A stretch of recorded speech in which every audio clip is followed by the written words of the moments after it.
नमस्कार शेतकरी मित्रांनो, आपण बघत आहात शेती एक जीवन हे आपले यूट्यूब चॅनल। जर आपण कांदा उत्पादक शेतकरी असाल तर लगेच चॅनलला सबस्क्राईब करा। आपण बघणार आहोत महाराष्ट्रातील या प्रमुख शहरातील प्रति क्विंटलमधील कांदा बाजारभाव।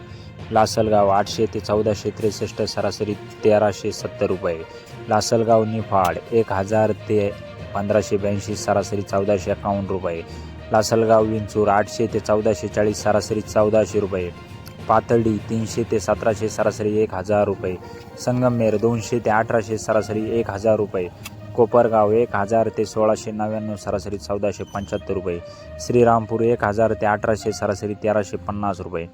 पिंपळगाव पसवंत 400 ते 1777, सरासरी 1525 रुपये। असे होते महाराष्ट्रातील या प्रमुख शहरातील प्रति क्विंटलमधील कांदा बाजारभाव। जर आपण अजूनही आपल्या शेती एक जीवन या यूट्यूब चॅनलला सबस्क्राईब केले नसेल तर लगेच चॅनलला सबस्क्राईब करा व चॅनलची लिंक जास्तीत जास्त आपल्या सर्व शेतकरी बांधवांपर्यंत पोहोचवा, जेणेकरून त्यांनाही दररोजचे कांद्याचे बाजारभावाचे अपडेट मिळतील।